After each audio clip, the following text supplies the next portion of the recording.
Quand on en arrive là, c'est dommage parce que moi je préfère toujours qu'il y ait des discussions qui soient favorisées s'agissant des échanges de biens, de marchandises aujourd'hui dans le monde entier.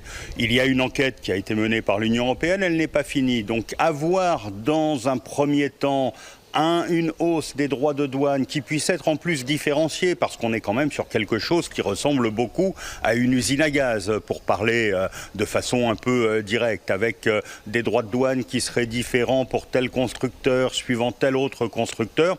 Donc voilà, moi je regrette en même temps, je pense que l'Europe agit pour essayer de faire en sorte de rétablir des règles sur le marché européen et peut-être même sur le marché international dans ce que sont aujourd'hui les nouvelles énergies et les nouveaux véhicules, mais quand on en arrive à quelque chose comme cela au milieu d'un travail d'enquête et de façon différenciée, je me dis qu'on est quand même en train de créer une usine à gaz et peut-être même une usine à baffe, c'est-à-dire à se prendre en retour un certain nombre de mesures qui pourraient demain porter préjudice aux constructeurs européens. Le seul conseil que l'on peut donner, c'est toujours d'échanger, de discuter. Ça, c'est le conseil sur l'instant. Il faut essayer de donner des arguments, de pouvoir répondre à ces arguments. Et donc, même au niveau du commerce international, la discussion est toujours bonne conseillère. Ensuite, eh bien, il faut nouer les partenariats. Et des partenariats les plus forts possibles pour faire en sorte que les constructeurs chinois puissent avoir des partenariats avec des constructeurs européens, avec des constructeurs américains aussi peut-être, et plus il y aura de partenariats, plus il y aura de partage de valeur sur la façon dont on crée ces nouveaux véhicules, et moins on aura de tensions. Il y avait déjà depuis très longtemps la préparation de la part des constructeurs chinois, mais aussi de la part des universités chinoises. Moi, je me souviens d'un voyage avec Lionel Jospin qui devait être en 1998 ou en 1999, où à l'université de Shanghai, nous avions pu voir des choses que nous n'avions jamais vues ailleurs sur les batteries et sur les moteurs électriques. Eh bien, cette avance, aujourd'hui, elle se voit dans les avancées technologiques qui sont celles des produits chinois qu'il y a sur le marché. Et c'est pour ça que je pense que rien, aujourd'hui, on ne peut pas réagir en essayant de bloquer des choses quand on a pris un train de retard. Et aujourd'hui, l'Europe a pris un train de retard sur l'électrique. Et c'est pour ça que je conseille plutôt, de façon tout à fait modeste, de nouer des partenariats plutôt que d'essayer d'ériger des barrières.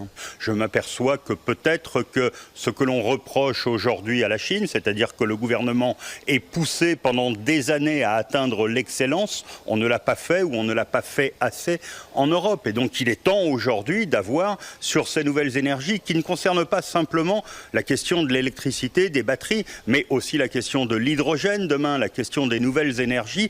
Essayons de ne pas être une nouvelle fois en retard, mettons des moyens européens, mettons des moyens d'État. J'ai le sentiment qu'aujourd'hui, il y a un certain nombre de programmes qui vont dans ce sens-là, mais nous aurions tort de reprocher aux autres ce qu'ils ont fait déjà depuis longtemps, alors que nous sommes quand même un peu en retard.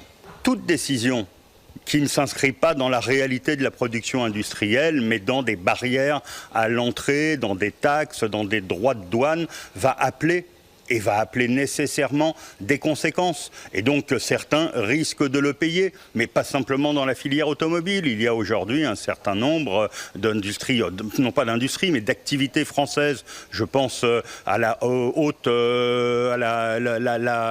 ceux qui font du cognac, ceux qui font des produits un peu exceptionnels, qui se posent la question de savoir s'ils vont subir les contreparties de cette décision. Donc c'est pour ça que je le dis de façon très directe, comme la première question que vous m'avez posée, il faut favoriser la discussion et les partenariats. C'est le meilleur moyen d'éviter les montées de tension. Les accords des différentes COP, et notamment la COP qui a eu lieu à Paris, n'a pu réussir qu'avec l'investissement de pays qui jouent un rôle majeur au niveau international, la France et notamment la Chine, l'Europe aussi. Et donc, sur ce sujet des nouvelles énergies, comme sur beaucoup d'autres sujets, il ne faut pas arrêter la moindre des volontés de coopération. C'est comme cela que l'on arrivera à maîtriser le climat climat dans la planète, c'est jamais un droit de douane qui arrive à faire en sorte d'éviter qu'il y ait plus de CO2. C'est de la technologie, c'est de l'inventivité, c'est de la capacité à imaginer ensemble. Et je souhaite que sur ce qui se passera dans l'avenir, on ait de plus en plus, non pas des produits chinois ou des produits européens, mais qu'on ait des produits sino-européens parce que résultat d'une coopération entre nos deux continents.